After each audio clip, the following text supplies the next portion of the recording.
and good sires. I beg you, let your eyes paint upon our scarce sets visions of Venice, conjured by the mind. Come hither and bear witness to the fruits of the labors of some 10 and 8 scholars. Many a length of night didst these youth brave, representing the trials of one merchant of Venice. Say you one? The Rialto hath many a richly pursed seigneur. Which then, pray, is the true merchant of Venice? If he be richly pursed, what trials then do pursue him? 'Tis almost the time when he comes before our august audience. Hush, let us away, voices approach. In sooth, I know not why I'm so sad, and such a want-wit sadness makes of me, that I've much ado to know myself. Your mind is tossing on the ocean, there, where your argosies with portly sail, the pageants of the sea, do overpeer the petty traffickers, that curtsy to them. Do them reverence as they fly by them with their woven wings. Believe me, sir, had I such venture forth, the better part of my affections would be with my hopes abroad. Every object that might make me fear misfortune to my ventures, out of doubt would make me sad. I thank my fortune for it. All my ventures are not in one argosy trusted, nor in one place, nor upon my whole estate, upon this present year. Therefore my merchandise makes me not sad. Here comes Bassanio, your most noble kinsman, and Gratiano. Fare you well, we'll leave you now with better company. Good morrow, my good lords. You look not well, Signor Antonio. You have too much respect upon the world. I hold the world but as the world, Gratiano, a stage where every man must play his part, and mine a sad one. Let me play the fool. With mirth and laughter let old wrinkles come, and let my liver rather heat with wine than my heart cool with mortifying groans. Why should a man whose blood is warm within sit like his grandsire cut in alabaster? Fare ye well a while. Farewell. Gratiano speaks an infinite deal of nothing more than any man in all of Venice. His reasons are as 2 grains of wheat hid in 2 bushels of chaff. You shall seek all day, ere you find them, they are not worth the search. Now tell me of the lady who you swore a secret pilgrimage. 'Tis not unknown to you, Antonio, how much I have disabled mine estate. And to you, Antonio, I owe the most, in money and in love. Within the eye of honor, be assured, my purse, my person, my extremest means shall all be unlocked to your fortune. In my school days, when I had lost 1 arrow, I shot his fellow the same flight, and by adventuring oft found both. I owe you much, and like a willful youth, to which I owe is lost. If you do please to shoot another arrow that self-way, I do not doubt, as I will watch the aim to find both. You know me well, therefore speak. In Belmont is a lady richly left. She is fair, and of wondrous virtues. Sometimes from her eyes I did receive fair speechless messages. Her name is Portia. Nothing undervalued to Cato's daughter, Brutus's Portia. Her sunny locks hang from her temples like a golden fleece. And many, many Jasons come in quest of her. Oh, my Antonio, had I but the means to hold a rival place amongst them, I have a mind that I should question lest be fortunate. Thou knowest that all my fortunes are at sea. Therefore go in Venice to see what my name can do.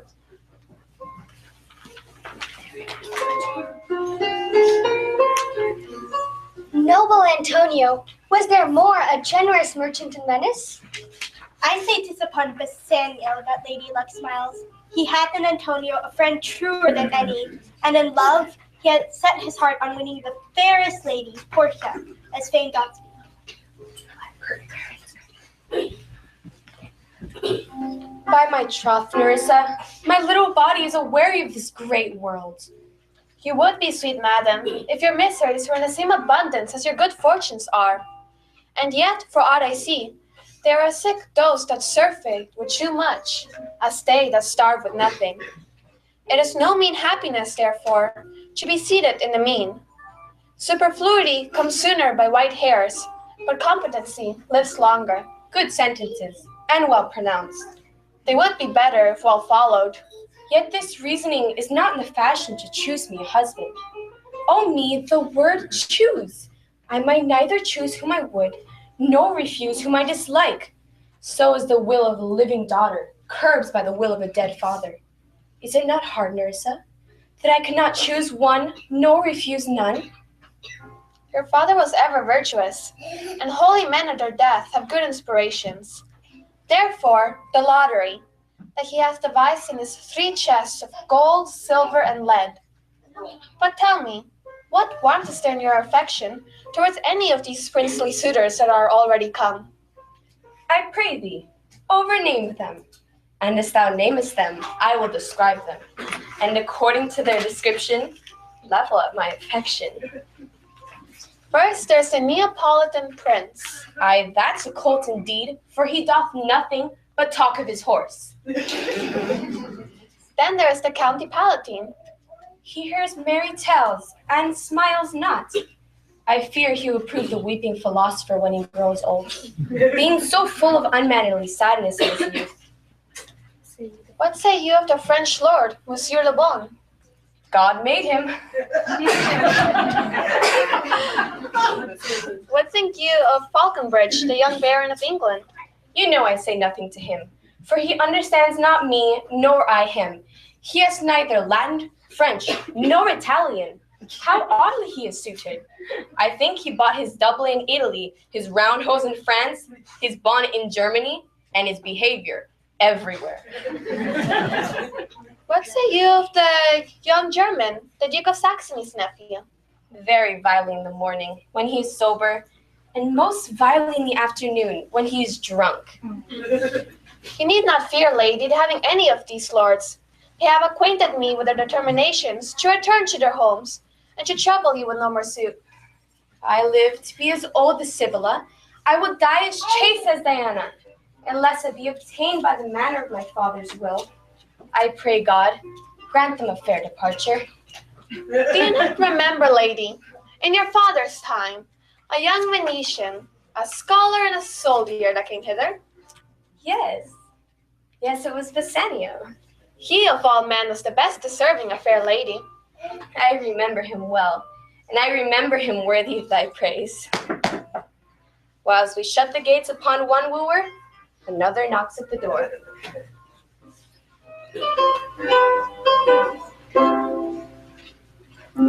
3,000 ducats.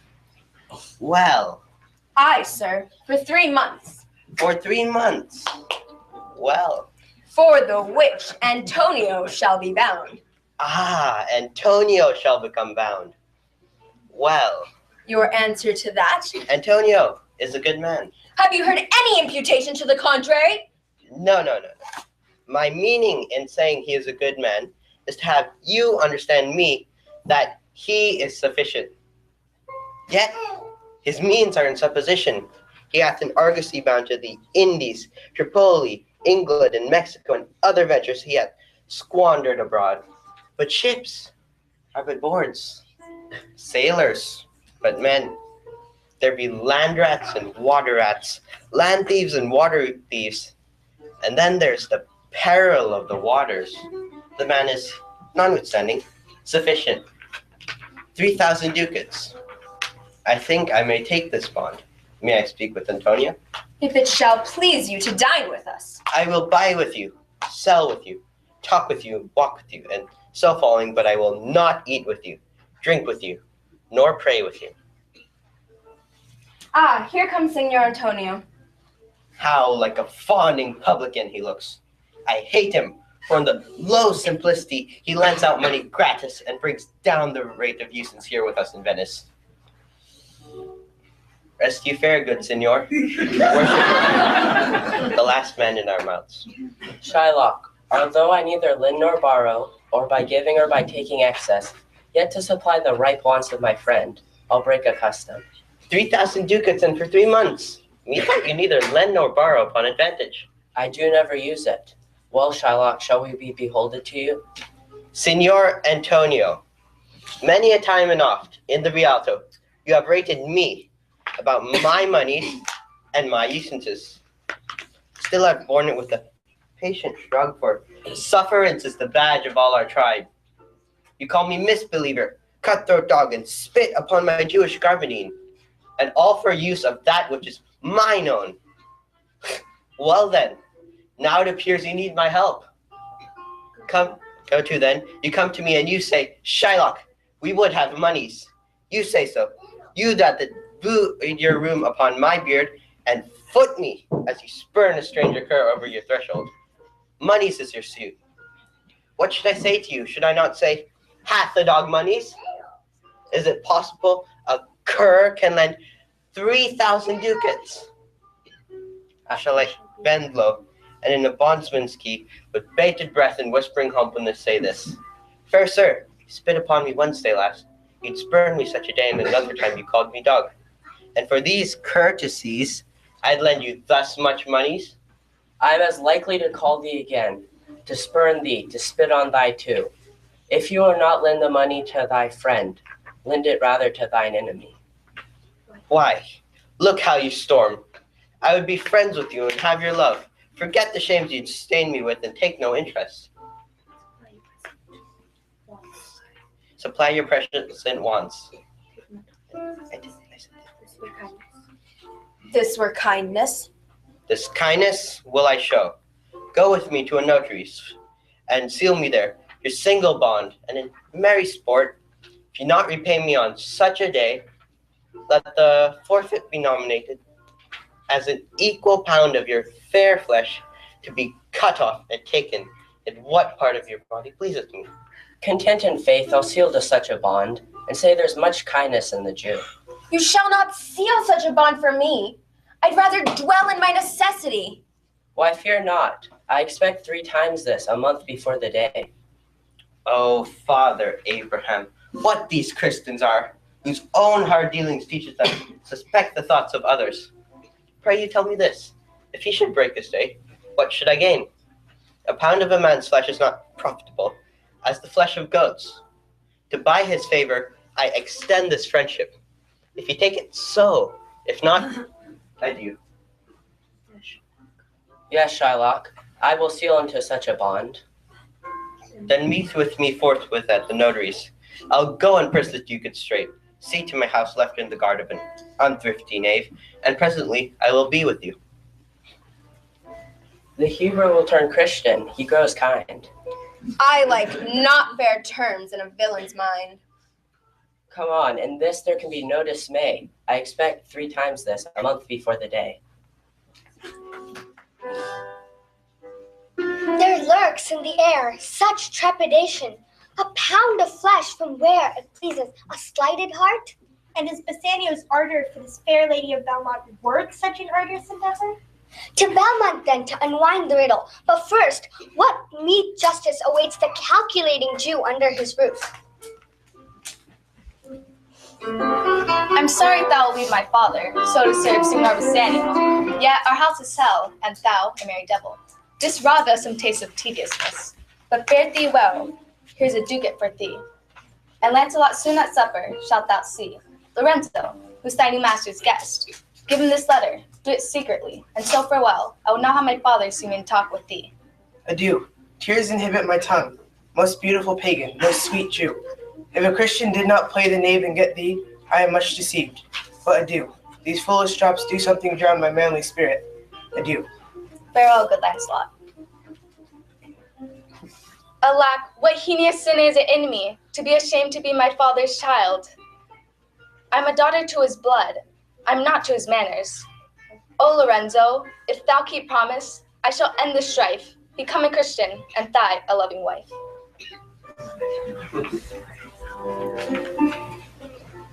Friend Lancelot, what's the news? And it shall please you that I am bid to give this letter in secret to your lordship's hand.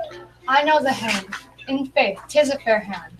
Love news and faith. By your leave, sir. Whither goest thou? Marry, sir, to bid my old master the Jew to sup tonight with my new master Bassanio. Hold here. Take this. Tell gentle Jessica that I will not fail her. Speak it privately. Was not that letter from fair Jessica? I must needs tell thee all, how she hath directed to take her from her father's house, what gold and jewels she is furnished with, what page's suit she hath in readiness. Fair Jessica shall be my torchbearer whilst we last.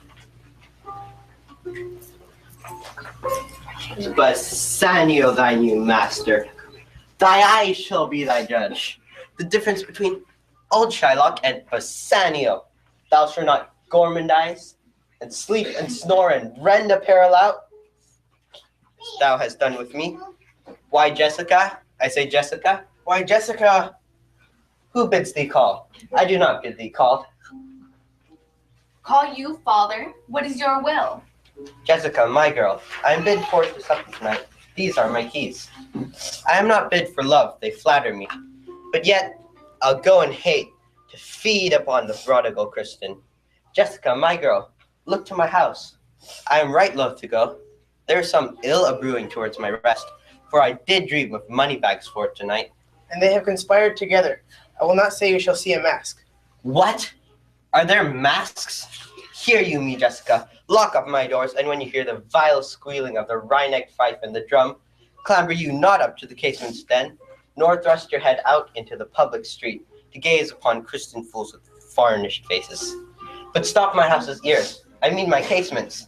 Let not the sound of shallow foppery enter my sober house. By Jacob's staff, I have no mind of feasting for tonight, but I will go. Say you go before me, sirrah. Say I will come. I will go before, sir. Mistress, look out at window. For all this, there will come a Christian boy, will be worth a Jewess's eye. What says that fool, huh? His words were, farewell, mistress, nothing else. Oh, Jessica, my girl, look towards my house. Fast find, a proverb never stale in the thrifty mind.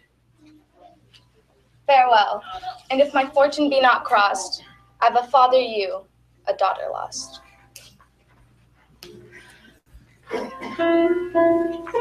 This is the penthouse under which Lorenzo desired us to make stand. His hour is almost past. Oh, here comes Lorenzo. Sweet friends, I thank you your patience for my long abode. When you shall please to play as thieves for wives, I'll watch as long for you then. Here dwells my father Jude. Ho, who lies within? Who are you? Lorenzo and thy love. Lorenzo, certain, and my love indeed. Here, catch this casket. It is worth the pains. I'm glad just now you do not look upon me, for I am much ashamed of my exchange, transformed to a boy. Come, for you must be my torchbearer. What, must I hold a candle to my shames? Nay, so you are sweet, but even in a lovely garnish of a boy. But come at once, for the close night doth play a runaway. I'll make fast for the doors, and gild myself with more ducats. Away, gentlemen, we must be on our way. The Hyrcanian deserts and the vasty wilds of Arabia are thoroughfares now for princes. The watery kingdom, whose ambitious head spits in the face of heaven, is no bar to stop the foreign spirits. Indeed, they come as over a brook. The very Prince of Morocco is trembling in anticipation. Nay, it is in dread of a fortune lost to the stern laws of a father from another realm. Is it in gold, silver, or lead that fair Portia is immersed? Come, draw the curtains and discover the several caskets to this noble prince.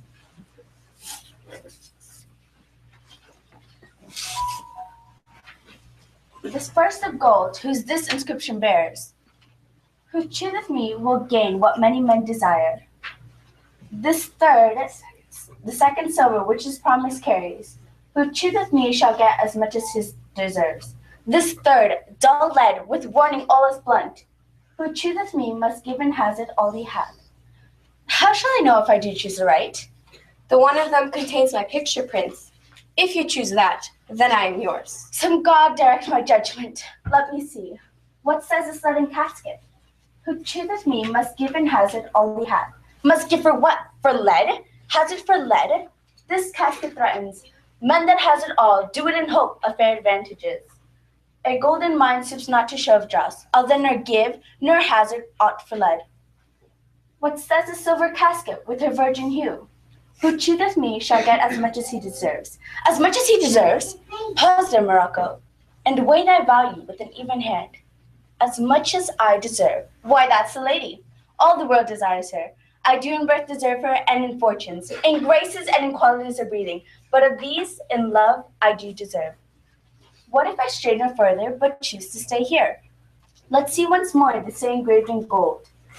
Who chooseth me will gain what many men desire. Why, that's the lady. All the world desires her. From the four corners of the earth they come, for princes to view fair Portia. Of white Arabia are as their first now. The warrior kingdom whose ambition's head spits in the face of heaven is no bar to stop the foreign spirits, but they come as overbuilt to view fair Portia. One of these three caskets contain her heavenly picture. 'Tis it like that lead contains her? 'Twere damnation to think so base a thought. Or shall I think in silver? She's immured, being 10 times undervalued for tried gold. Oh, sinful thought, never so rich a gem was set in worse than gold. Here an angel in a golden bed lies within. Deliver me the key. Here do I choose to thrive I as I may. There, take it, prince. And if my form lies there, then I am yours withal.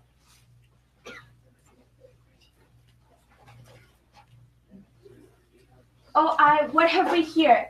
A Karen's death, within whose empties eye a written scroll. I'll read the writing. All that glitters is not gold. Often have you heard that told. Many a man his life has sold, but my outside to behold. Gilded tombs do worms unfold. Had you been as wise as bold, young in limbs, in judgment old, your answer had not been inscrolled. Fare you well, your suit is cold. Cold indeed, and labor lost. Then farewell heat and welcome frost. Portia, do I too have grieved a heart to take a tedious leave, thus losers part.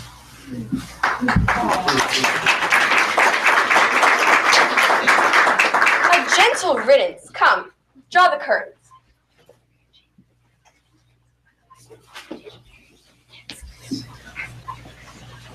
Quick, draw the curtain straight.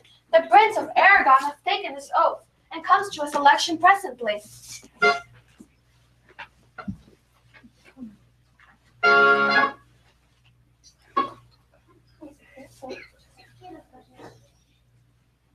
There send the caskets, noble prince. If you choose that wherein I contain, straight shall our nuptial rites be solemnized. But if you fail, without more speech, my lord, you must be gone from hence immediately. I am enjoined by oath to observe 3 things. First, never to unfold to anyone which casket 'twas I chose. Next, if I fail of the right casket, never in my life to woo a maid in way of marriage. And lastly, if I fail in fortune of my choice, immediately to leave you and be gone. Indeed, it is so. Fortune now to my heart's hope, gold, silver, and base lead. Who chooseth me must give in hazard all he hath. You shall look fair, ere I give or hazard. What says the gold?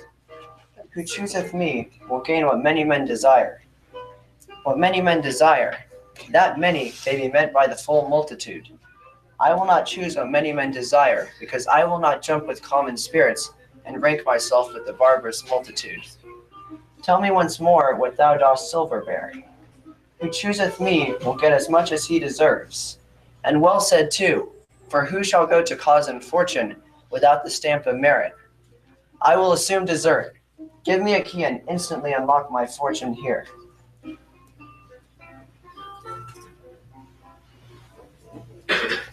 Too long a pause for that which you find there. What's this? The portrait of a blinking idiot.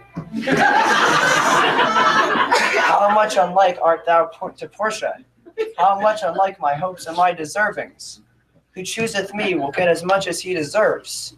Did I deserve no more than a fool's head? Is that my prize? Are my deserts no better? What's this? He presents me a schedule. I will read it. The fire 7 times tried this. 7 times tried that judgment is. That did never choose amiss. Some there be that shadows kiss. Such have but a shadow's bliss. There be fools alive, I wis. Silver over, and so was this. I will ever be your head. So be gone, you are sped.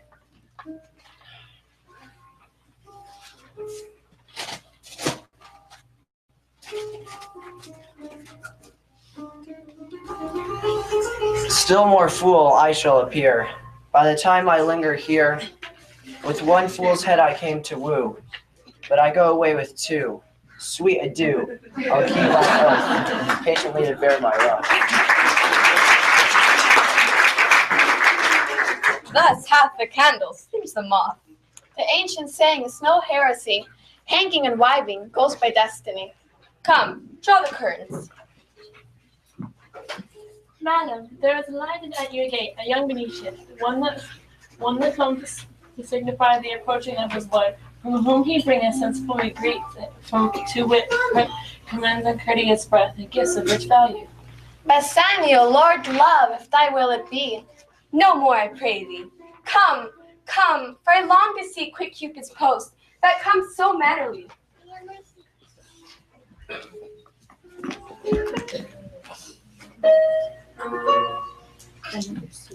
Another suitor turned away, and yet another venture lost. Hope yet then for Bassanio. What news of Antonio's vessels upon the high seas? Shylock had surely cast a spell on Antonio's argosies. Not one venture hath returned, but the air is rent with such tongues of rumors. Rumors? How so? Not one ship at bay, none the profit? 'Twere as though Shylock had stirred the heavens for this. Then we paid double, no, treble, in a more ripe month. His harshness is wet and salted by his own blood. Lorenzo hath taken flight with the sweet daughter of the moneylender. In love a Christian, and in prudence a Jew. Fair Jessica hath emptied his jewel chests and coiffures. He ran up the street and back again, shredding the airs of the street with his cries, "My money!" only to change the other cry, "My daughter!" Only a pagan may gauge his pain from once more than the erstwhile joy of his life. Mirth leads me to think how this will mar Bassanio's suit in Belmont. Is Bassanio to win this lady, or is Antonio hoisted upon the stake for another venture lost? Now, what news on the Rialto? Why, it lives there unchecked, that Antonio hath, a ship of rich, lading wrecked on the narrow seas. The Goodwins, I think they call the place, a very dangerous, flat and fatal, where the carcasses of many a tall ship lie buried. Ha? What sayest thou? The Endless hath lost a ship? How now, Shylock? What news among the merchants? Have you heard of Antonio's loss at sea, or no? There I have another bad match. A bankrupt, a prodigal, who dare scarce show his head upon me. Let him look to his bond. Why, I am sure, if he forfeit, thou wilt not take his flesh. What's that good for? To bait fish withal. He has disgraced me and hindered me 500,000.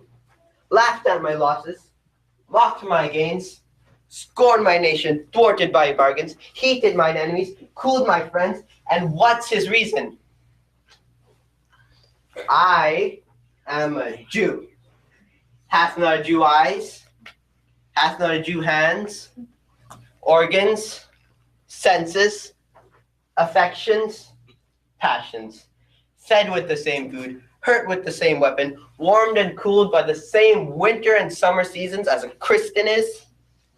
If you prick us, do we not bleed? If you tickle us, do we not laugh? And if you poison us, do we not die? If a Jew wrong a Christian, what's his humility? Why, revenge. The villainy you teach me, I will execute. And it shall go hard, but I will better the instruction. Let us to Antonio to unburden his misfortune.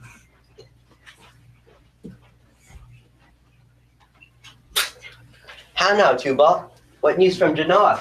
Hast thou found my daughter? And what news of Antonio's argosies? I often came where I did hear of her, but cannot find her. Your daughter is spent in Genoa, as I heard. In one night, 80 ducats. I spoke with Antonio, as I heard, in Genoa hath an argosy coming from Tripoli. I spoke with some of the sailors that escaped the wreck. One of them showed me a ring he had your daughter for company. The thief gone with so much to find the thief. No satisfaction, no revenge. My diamonds, my jewels, my ducats, my ring, my turquoise. I had it of Leah when I was a bachelor. not have given it for a wilderness of monkeys. Then, it's true. The Christians beggared. I thank God, I thank God. Good news, good news, good Tubal. Go, feed me an officer. I will have the heart of him if he forfeit. Go, good Tubal. Go to then. Fair Portia's abode.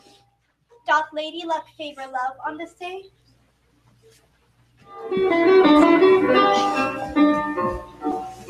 I pray you, tarry, pause a day or two before you hazard, for in choosing wrong I lose your company. Therefore, forbear a while. One half of me is yours, the other half mine own, I would say. But if mine, then yours, and so all yours. Let me choose, for as I am, I live upon the rack. Promise me life, and I'll confess the truth. Well then, confess and live, confess and love, had been the very sum of my confession that led me to my fortune in thy caskets. Away then, I am locked in one of them. If you do love me, you will find me out. Nerissa and the rest, stand all aloof. Let music sound while he doth make his choice. He lose, he makes a swan-like end, fading in music, that the comparison may stand more proper. My eye shall be the stream and watery deathbed for him. He may win, and what is music then? Music is even as flourish when music sounds, when true subjects bow to a new-crowned monarch.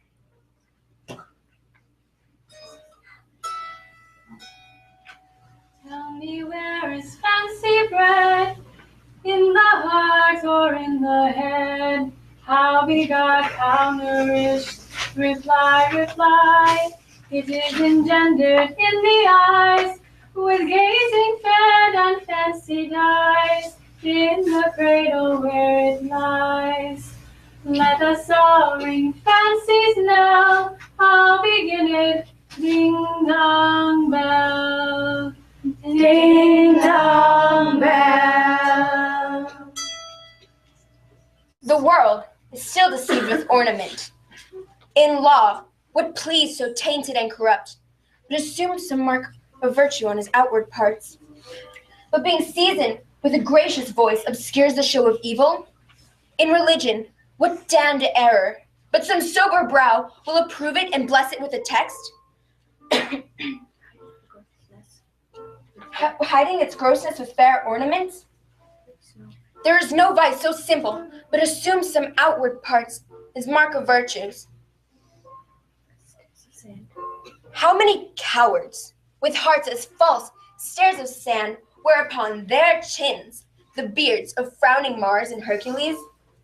Therefore, thou gaudy gold, I will none of thee, nor none of thee, thou pale and common drudge. Thou meager lead, thy paleness moves me more than thy eloquence. And here choose I. Joy be the consequence. How all other passions flee to air, and shuddering fear and green-eyed jealousy. O love, be moderate. I feel too much thy blessing, so make it less, for fear I surfeit.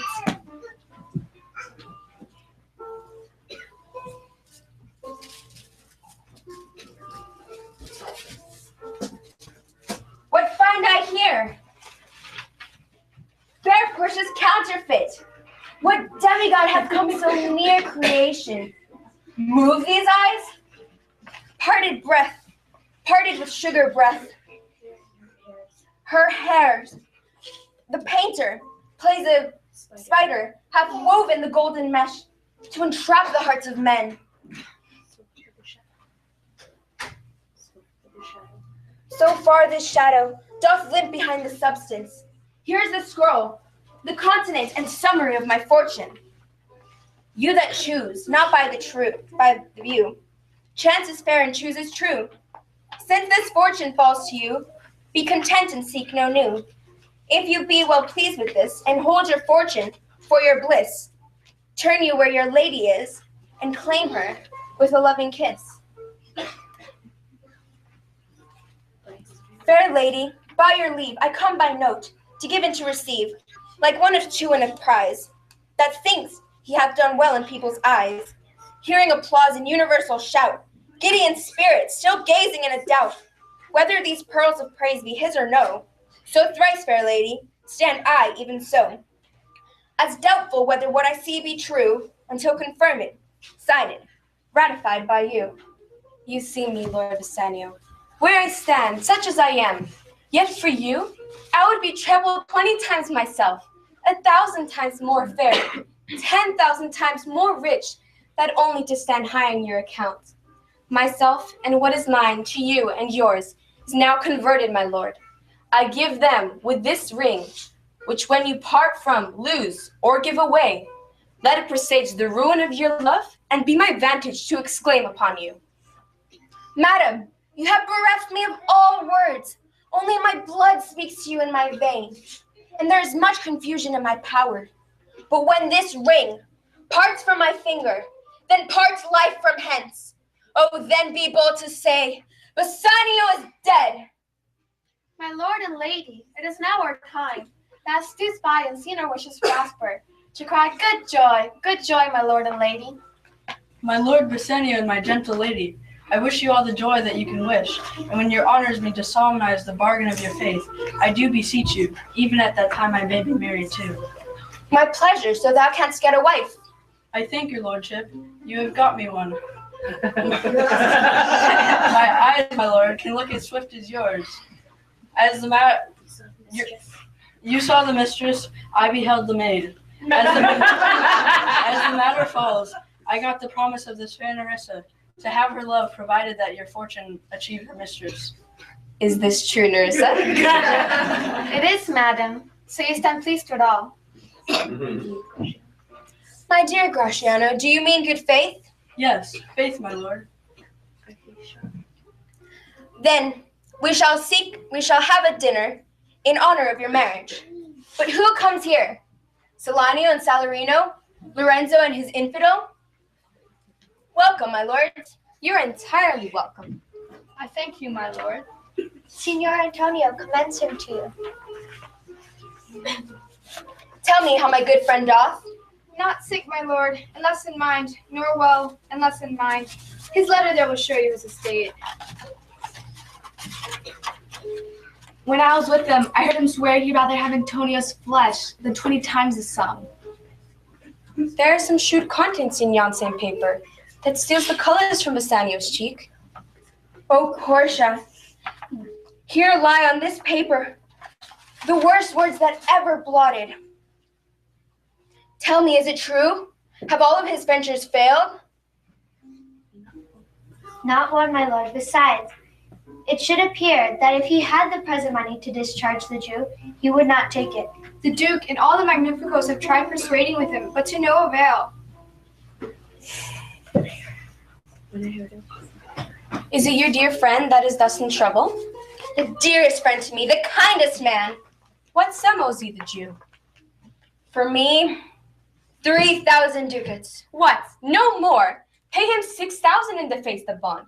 Double 6,000, then treble that, before a friend of this description shall lose a hair through Bassanio's fault. Away to Venice, to your friend.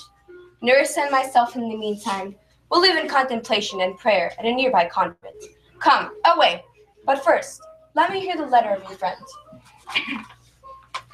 Sweet Bassanio, my ships have all miscarried. My creditors grow cruel. My estate is very low. My bond to the Jew is forfeit, and since in paying it, it is impossible I should live. All debts are cleared between you and I. If I might but see you at my death, notwithstanding, use your pleasure. If your love do not persuade you to come, let not my letter.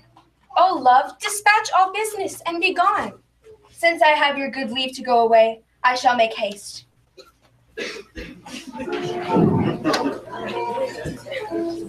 What joy, yet not, without the shadow of the impending. Shylock merely sports. At the 11th hour he shall draw back his mantle of envy.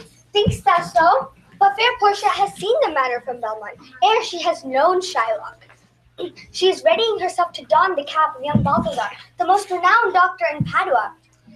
She has committed the husbandry of the household to Lorenzo, and under the pretext of offering prayer and contemplation at a nearby convent with Nerissa, she readies herself to go visit her dear cousin, Dr. Valerio. The very same who is known to be the most advanced of lawyers, The Duke himself holds his virtues high. Antonio is a mere shadow of himself as he lies in the confines of law, awaiting Bassanio's return. Signor Antonio, a merchant on the Rialto, sought, nay, respected beyond his years. Alas, he is now a mere puppet in the hands of the heartless Jew. Antonio was wont many a time to hold the world as a stage where every man must a part play. He did lay claim to a sad part. Alas, it is now all but true. Hush, justice, thou must tread softly, lest the wrath of mercy awakest.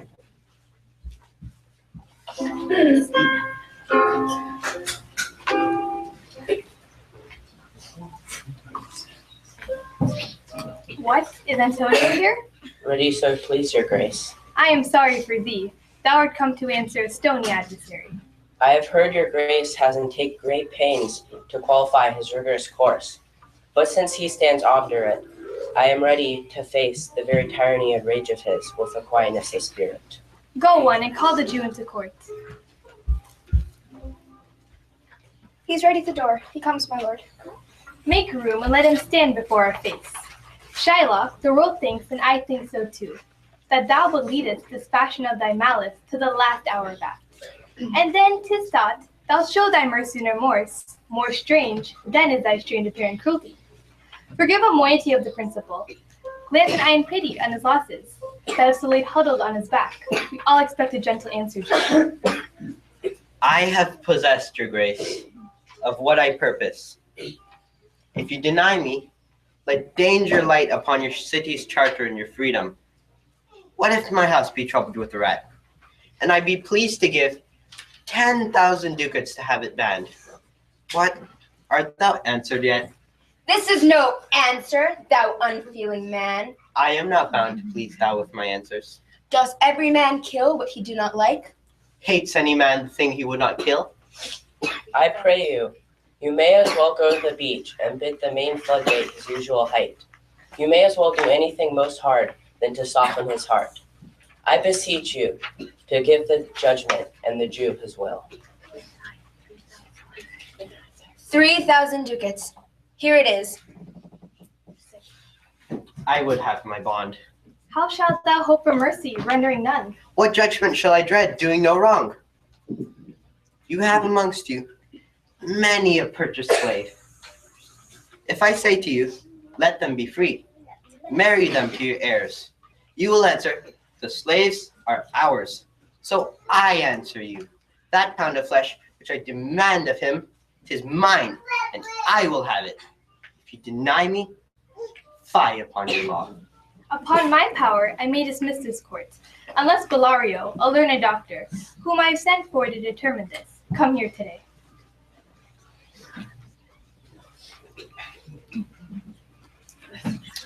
Here comes a messenger from Padua. Came you from Padua? From Bellario? From both, my lord. Valerio greets your grace.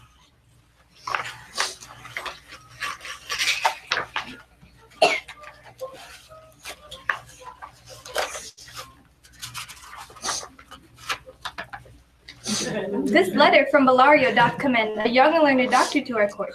Where is he?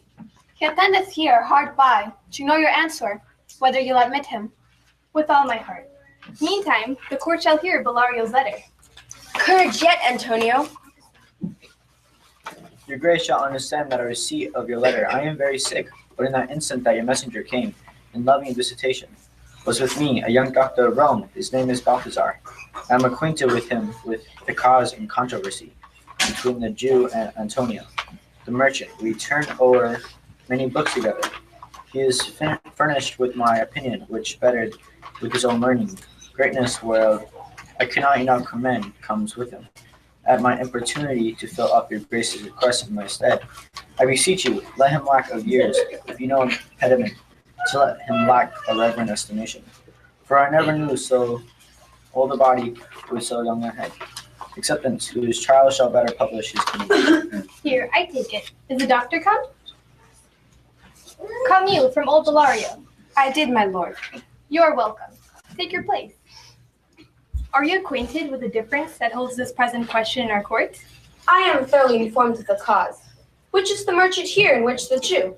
Antonio and old Shylock both stand forth. Is your name Shylock? Shylock is my name. Of a strange nature is the suit you follow. You stand within his danger, do you not? Do you confess the bond? I do. Then the Jew must be merciful. On what compulsion must I? The quality mercy is not strained. It droppeth as a gentle rain from heaven upon the place beneath. It is twice blessed. It blesseth him that gives, and him that takes. 'Tis mightiest in the mightiest. It becomes a throne monarch better than his crown. His scepter shows the force and temporal power. It is an attribute to all majesty, wherein doth sit the fear and dread of kings. But mercy is above this scepter's sway. It is enthroned in the hearts of kings. It is an attribute of God himself, and earthly powers doth then show like as gods when mercy seasons justice. Therefore, Jew, though justice be thy plea, consider this, that in the course of justice none of us should see salvation. We do pray for that mercy, and that same prayer doth teach us all to render the deeds of mercy. I have spoken thus much to mitigate thy justice of thy plea, which if thou follow the strict court of Venice, must needs give sentence against the merchant there. I crave the law. Is he not able to discharge the money? Ye, twice the sum, and if that will not suffice, I am bound to pay it 10 times over, on forfeit of my hands, my head, and my heart. And I beseech you, to do a great right, do a little wrong. It must not be. There is no power in that Venice can alter a decree established. 'Twill be recorded for a precedent, and many an error of the same example will rush into the state. It cannot be. A Daniel come to judgment. Yeah, a Daniel. How much more elder art thou than thy looks? I pray you, let me look upon the bond. Here it is, most reverend doctor.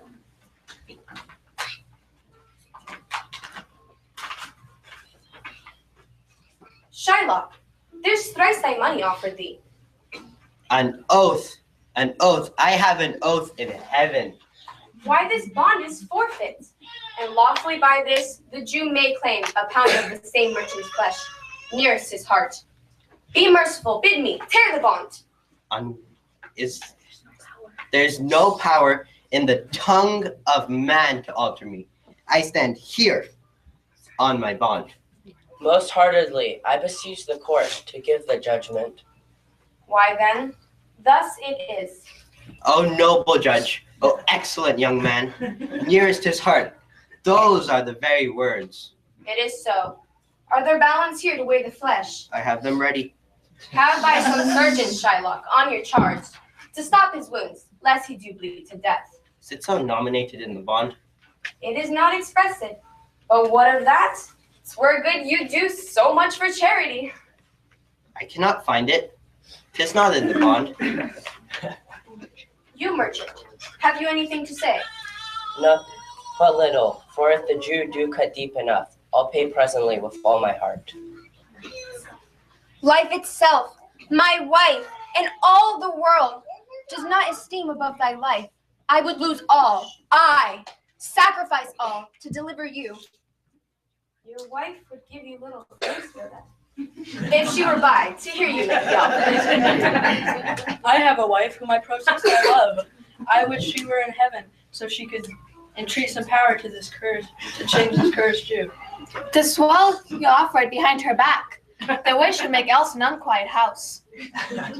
These be Christian husbands. We trifle time, I pray thee. Pursue sentence. A pound of the flesh is thine. The court awards it, and the law doth give it. Most noble judge. Tarry, the law doth yet have another hold on you. This bond doth give thee here no jot of blood. The words expressly are, a pound of flesh. So take then thy bond, take thy pound of flesh, but in cutting it, if thou drop one drop of Christian blood, thy lands and thy goods are confiscated. Is that the law? It is. Thou shalt have justice more than thou desirest. O learned judge, mark you, a learned judge. I take this offer then. Pay the bond thrice and let the Christian go. Here is the money. Soft. The Jew shall have justice, soft, no haste. He shall have nothing but his penalty. Oh, a learned judge. Therefore, prepare thee to cut off thy flesh. Take thy no. If thou cut more or less than just a pound, thou diest, and all thy goods are confiscated. A Daniel, a second Daniel. Yes, damn, Daniel. Why thy pause?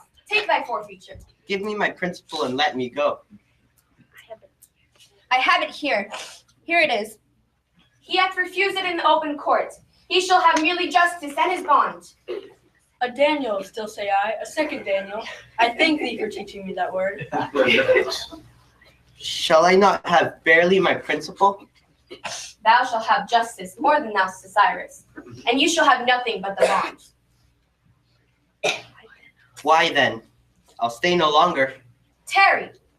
The law doth yet have another hold on you.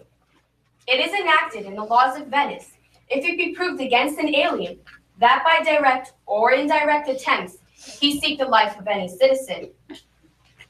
His offender life lies in the mercy of the Duke, only against all other voice. In which predicament I'd say thou standest.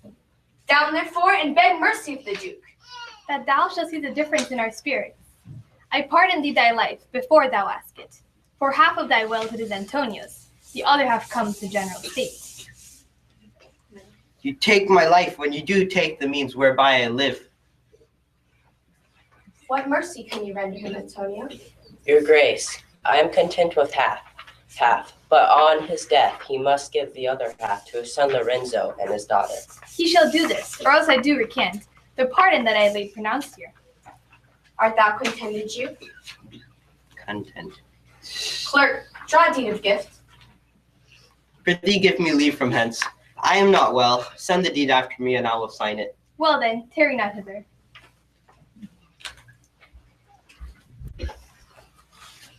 Sir, I entreat you home with me to dinner. I humbly do desire grace of pardon. I must away this night toward Padua, and it is me I presently send forth. I am sorry that your leisure serves you not. Antonio, gratify the gentleman, for in my mind you are much bound to him.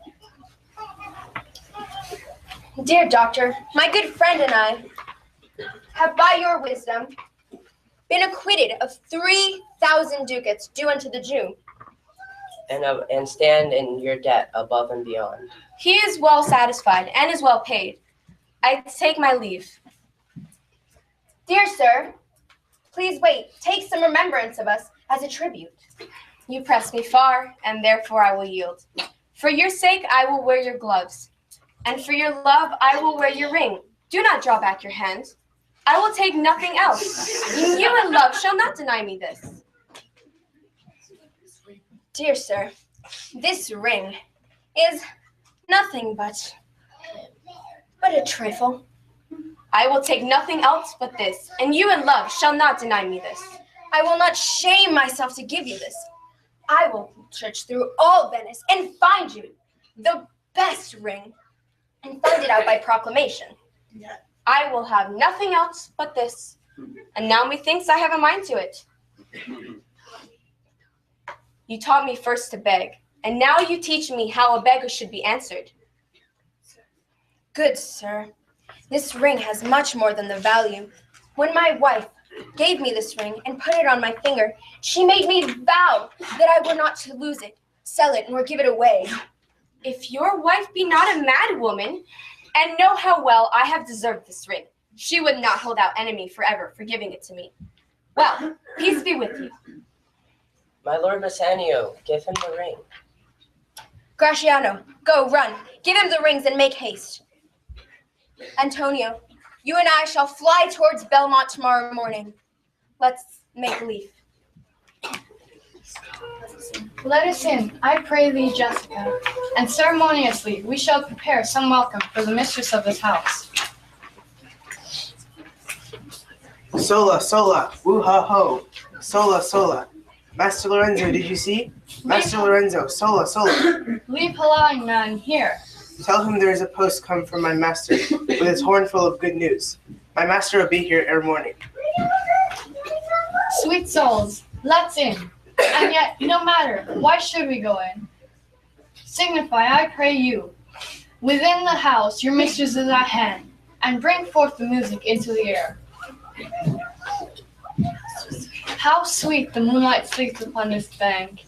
Here we will sit and let the sounds of music creep into our ears.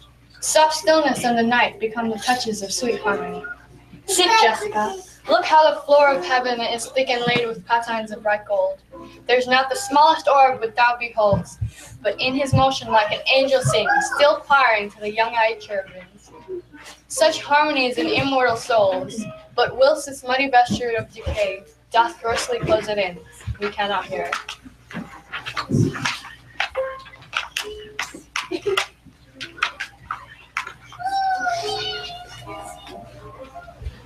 That light we see is burning in my hall. How far its little candles throw its beam? The light in a dark world. Music! Hark! It is your music, madam, of the house. That is the voice, or I am much deceived, of Portia. Dear lady, welcome home. We have been praying for our husband's health. Are they returned? They are not yet, but there has come a messenger before to signify their coming. Your husband is at hand. I hear his trumpet. We are no telltales, madam. Fear you not.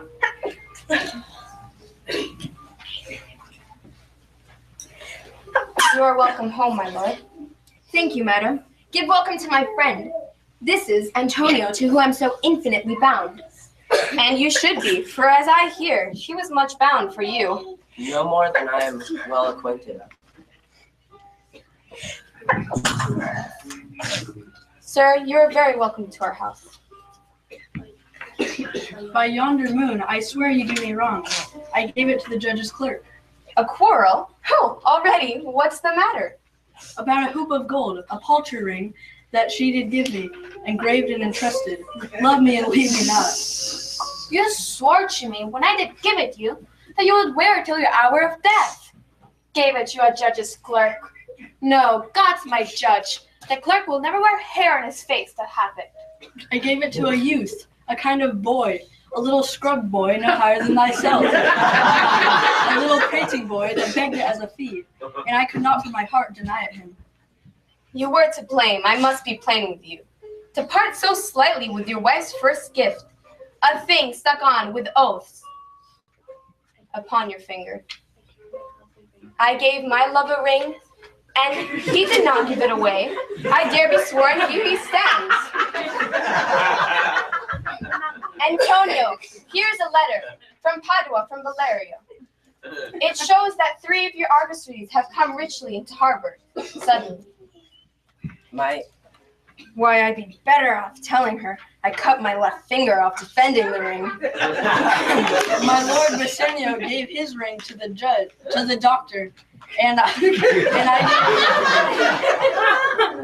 gave mine to the judge's clerk. Which ring gave you, my lord? Not that I hope the which that I gave to you. Oh, sweet Portia, if you had been there to see to whom I gave the ring, for whom I gave the ring, and how unwillingly I left the ring when naught would be accepted but the ring, you would have begged me to give him the ring. If you had known the virtue of the ring, or have her worthiness that gave the ring, you would not have then parted with the ring. I say once again, you would have begged me to give him the ring. I am the unhappy subject of these quarrels. Sir, grieve not you. You are welcome, without standing. Please forgive me, dear Portia.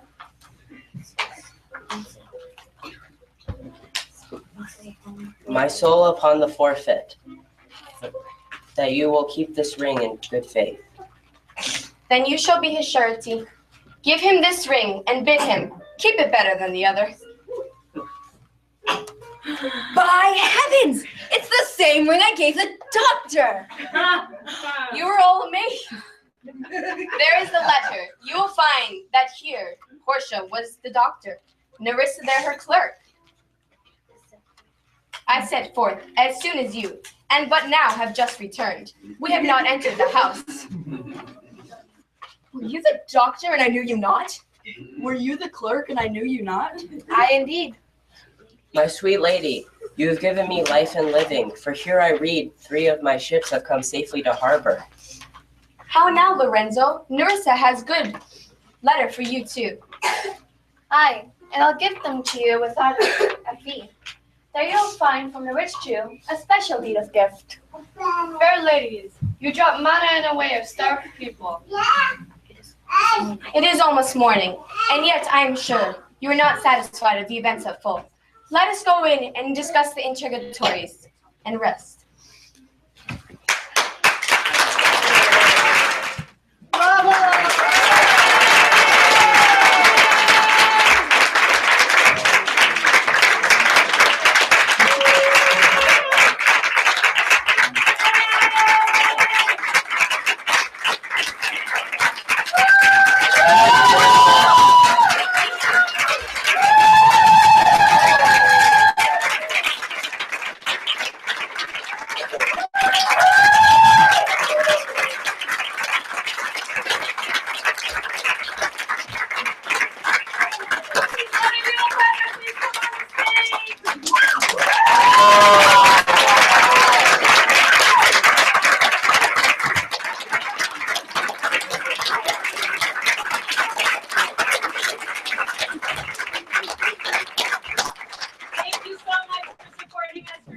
We bid you good night. We bid you adieu.